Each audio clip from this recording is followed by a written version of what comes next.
muito importante? A gente concordar e seguir uma linha. Entender uma linha que faça sentido para os dois. Tem diferenças importantes no olhar de vocês, né? Vocês já estão conscientes disso. Existe a diferença de idade que conta, porque aí as coisas foram mudando muito nos últimos tempos, que aí 10 anos faz diferença, né? No olhar, no captar. Então, você fala, pra mim, isso é inadmissível. O outro fala, não, dá pra ser e tal. Então, existem coisas importantes que precisam ser alinhadas nesse ponto, mas eu acho que é muito possível a gente chegar num lugar comum. Achar até onde que eu consigo abrir mão, até onde o outro consegue abrir mão, e a gente chega aqui, todo mundo consegue concordar? Ótimo. Porque no fim das contas, o objetivo maior é comum, que é viver bem com essa criança e todas, né, com todas as crianças, vocês viverem bem em família. Então, como a gente concorda no objetivo maior, se a gente for lá pegar nos níveis neurológicos, né, lá nos valores, lá no objetivo final, a gente concorda. Por isso que vocês estão juntos, por isso que vocês têm filhos, por isso que vocês estão seguindo a vida juntos. Então, existe um objetivo maior que é comum. E é nisso que a gente tem que fixar. Então, nesse que é comum, dos menores, no nível ambiente, comportamento, crenças, a partir desse objetivo comum, o que a gente consegue concordar? Vamos adotar sobre isso as crenças que a gente consegue concordar, né? Os comportamentos que a gente consegue concordar. E talvez nesse começo, talvez fazer isso por escrito mesmo. Vamos fazer combinados, só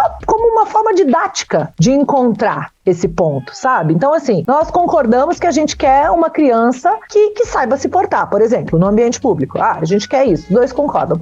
Então, que crenças a gente tem sobre isso? Que comportamentos? E sempre com base em situações já vividas. Não precisa supor. Não façam hipóteses. Trabalhem com o que já aconteceu. Porque senão a gente fala, mas se ele fizer isso? Não sabe nem se vai fazer. Então, pega o fato. Pega o que já aconteceu e destrincha, disseca entre vocês dois, separando em objetivo, crenças, comportamentos, sabe? Esses três. Então, dentro desse objetivo, nós conseguimos concordar que nós dois estamos fechados nesse objetivo? Em relação a isso, né? Estamos fechados. Então, quais crenças nós conseguimos concordar? Quais comportamentos nós conseguimos concordar? E estabelece ali, porque daí eu não vou nem para um extremo que eu vou machucar o outro, não vou machucar só a criança, vou machucar o outro, porque eu acabo desrespeitando o outro, e nem vou ficar também sem ação. A gente precisa sair dos extremos, provavelmente predominantemente colérico, porque muitas características que vocês trouxeram tá na teoria desse temperamento. Então é muito legal a gente separar também o que é do temperamento e o que é da criança. Teve uma fala que vocês disseram assim,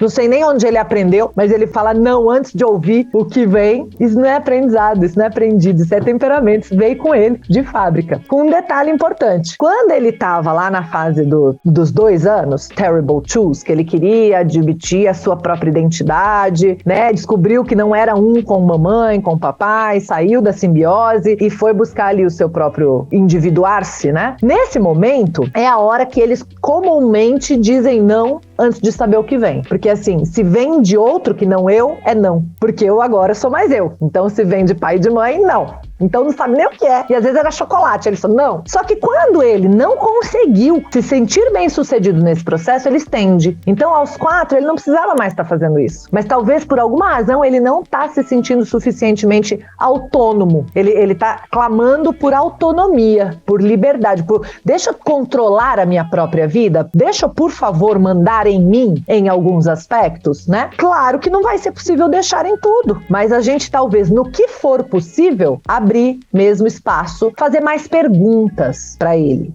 Sabe? Fazer mais perguntas. Então, quando uma criança vem pra gente e fala, posso fazer tal coisa? Ela tem 4 anos. Você sabe que não dá pra ela fazer isso que ela pediu, né? Ela quer, sei lá, brincar lá fora e nós estamos prontos pra sair pra um evento. Ele já tá com a roupa bonita. Não vai poder brincar lá fora que vai sujar, tá? Um exemplo hipotético só pra gente entender o que eu quero dizer. Posso brincar lá fora agora? Aí você fala, não, nós estamos saindo por... Mas eu quero! Agora, se você... Posso brincar lá fora agora? Você fala, que horas são? Que horas é o evento que a gente vai? A brincadeira que você vai fazer é daqui suja?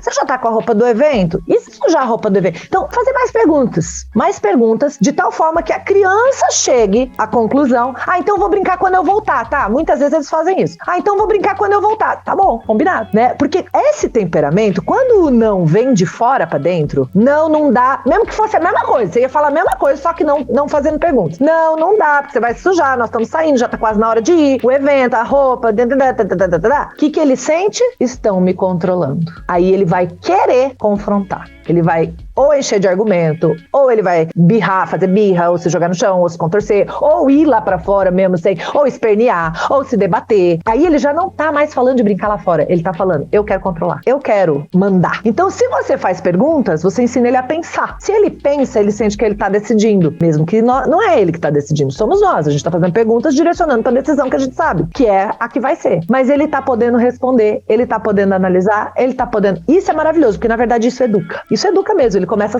a ponderar. E isso traz responsabilidade. Por quê? Se ele vai brincar lá fora, porque a mãe deixou, e o pai chega e fala, por que você tá brincando aí fora? Nós estamos aí. Mamãe deixou. Quem tem responsabilidade? Ele zero. Nenhuma. Ele não desenvolve responsabilidade. Porque sempre alguém decidiu por ele. Então esse alguém responde por isso. Nunca ele. Isso vai mudar significativamente o comportamento dele. Começar a fazer perguntas e não entregar não de confronto. Entregar o não sem a colisão do não. Eu costumo dizer não sem dizer não. Que é diferente de deixar tudo ou de não porque não e pronto. É uma coisa no meio entre essas duas coisas. O deixar tudo é uma catástrofe. A gente cria monstros, inverte papéis, é um horror. E o não porque não e pronto, nesse temperamento dominante, vai ser a vida em confronto o tempo inteiro. Ou ele não vai confrontar, porque nós vamos então fechar aqui que é não porque não e pronto. Ele vai guardar e ficar igual mola encolhida. A hora que for pra adolescência, e aí é perigoso. É lógico, alguns momentos a gente chega, cara, nós já conversamos sobre isso, não vou voltar nessa conversa. Em alguns momentos isso pode acontecer. Mas na maioria dos momentos, sei lá,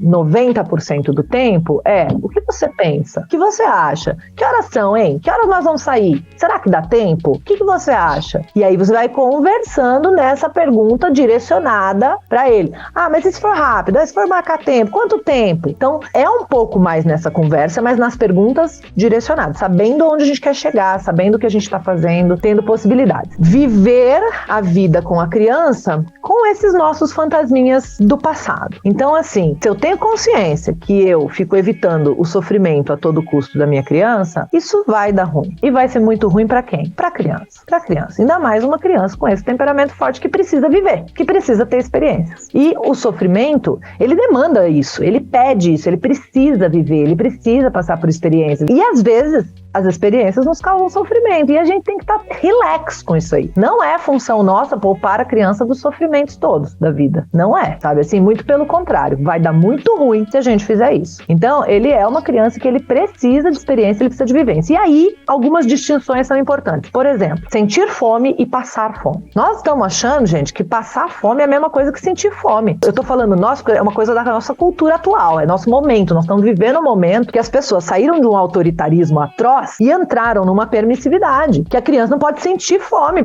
Deixa a criança passar fome. Não, deixa a criança sentir fome. Passar fome é 3, 4 dias sem comer. Você passa fome, ok? Beleza? Vamos junto aqui? Agora, ficar uma refeição sem comer, isso não é passar fome. Isso é sentir fome. Pela primeira vez entendeu o que é fome, porque não tinha sentido ainda. Não deixo, fico tochando comida, não deixo sentir fome. Aí não quer comer. Por quê? Porque não tem fome, nunca sentiu isso, não sabe nem o que é. A gente quer comer quando? Quando tá com fome. Aí, Isa, mas ele vira o Hulk. Ele vira o Hulk uma vez. Aí você fala assim, beleza, você viu como você fica quando você fica sem comer? Então agora você sabe que você precisa comer, tá? O que você vai fazer? Nós vamos levar um lanche, você vai comer agora.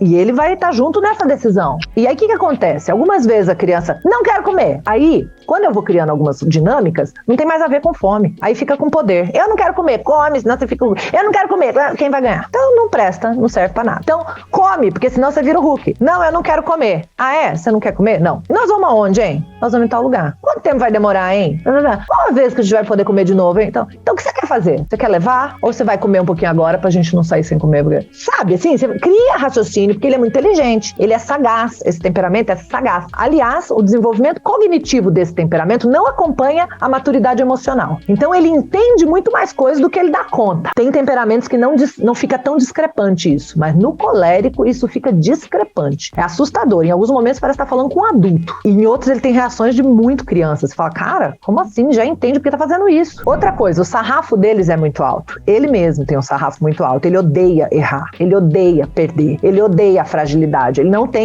aguenta isso. E isso é do temperamento. Uma das características disso é a rinite. E lá na metafísica da saúde tem a ver com uma autocobrança muito intensa. Então, quando vocês vão falando, vai fechando várias coisas do mesmo temperamento. Por isso que eu tô conectando elas agora aqui, porque eu acho que é legal vocês saberem. Então, é um temperamento também que não faz sentido ficar sozinho. Por isso que ele é muito demandante, não é que ele não consegue, é que ele não quer fazer sozinho. Ele quer a interação, ele quer alguém vendo, ele quer alguém assistindo, ele quer alguém validando no sentido de parabéns, ó, que legal, ó, muito bem. Isso... Só que também é outro lugar que a gente tem que sair. Ai, olha o que eu fiz, que incrível. Ela quer, parabéns, nossa, que maravilha. Sai desse lugar. Olha o que eu fiz, que incrível. O que você achou do que você fez? Joga pra dentro dele. Senão ele é uma criança que vai ficar o tempo inteiro precisando da validação do externo. Olha o que eu fiz, mamãe. Gente, dá até um nó na garganta, porque o negócio do elogio vem aqui, ó, porque a gente tá viciado no elogio com a criança. Vem até aqui, a gente faz assim, vontade de falar, que fantástico, tá incrível, meu filho é um gênio. O que você achou do que você fez? Como você está se sentindo em relação a isso que você fez? Então, é muito legal a gente sair desse lugar de, olha mãe, olha pai, olha, porque daí quando a gente para e bota de volta ele pra dentro, também fica menos demandante. Eu tô falando isso tudo pra falar do demandante. Ele vai ser sempre uma criança por temperamento que gosta do outro interagindo com ele. Não tem muita tendência de ficar horas sozinho, concentrado. Não é muito a tendência desse temperamento. Então eu preciso também alinhar expectativas pra não ficar esperando que pronto, agora eu vou jogar ele pra dentro e vai passar 2 horas lá concentrado fazendo uma coisa sozinho. Não é muita característica deste temperamento, tá? Ele gosta da interação, ele não vê muito sentido em ficar fazendo as coisas sozinho, tipo, não sou bobo ficar aqui sozinho, tipo, meio um raciocínio meio estranho que eles fazem, viu? E eu posso falar bastante desse temperamento, que também é o meu dominante, então eu tenho bastante experiência com ele. Por muito tempo, enquanto somos humanos, a gente tinha famílias numerosas e casas reduzidas. Então ninguém ficava sozinho num cômodo. Mesmo que você dormisse com os irmãos, eram 3, 4, 10. Você não ficava sozinho. Vocês já assistiram os Croods? Os Homens das Cavernas, aquele desenho dos Croods? Como é que eles dormiam nas cavernas? Eles tinham casa, um em cima do outro, todos juntos, por causa de calor e proteção. Mesma razão, mesma lógica. Esse chip ficou no ser humano. Ele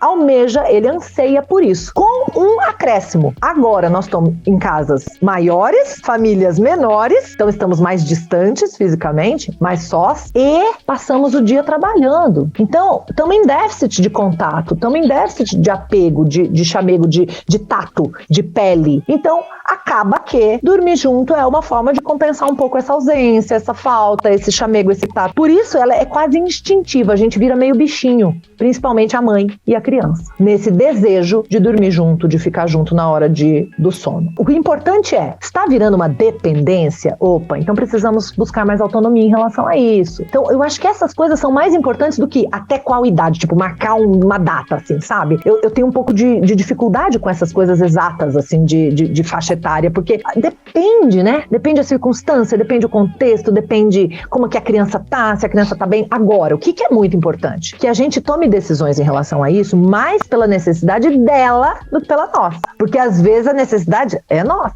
Um ponto crucial que eu quero trazer. Na cultura geral, a gente pensa, mamãe tem que ficar com o bebê. Então, alguém tem que ficar com o mais velho. Geralmente, papai, ou quem estiver nesse lugar. É exatamente o contrário que eu recomendo. Eu recomendo que, sempre que possível, papai fique com o bebê e mamãe fique com o mais velho. Porque o bebê mama. Se o bebê mama, ele vai ter mamãe um monte de vezes, um monte de tempo. Então, o tempo de bebê com mamãe tá garantido, inclusive madrugadas. Mas o do mais velho não tá garantido. Então, a gente tem a falsa ideia que o mais velho não precisa da gente. Só que o mais velho tá louco por quem? Mamãe. Ele quer quem, gente? Mamãe. Não adianta. Então, qualquer pessoa que for lá tentar culpar esse lugar que ele não quer que seja, ele vai ficar com raiva. Então, ele tá com raiva do pai por isso. E tem outras coisas que a gente já viu aqui também, que vocês já trouxeram, que vocês já sabem. Mas tem esse negócio. Eu não quero o pai, eu quero a mãe.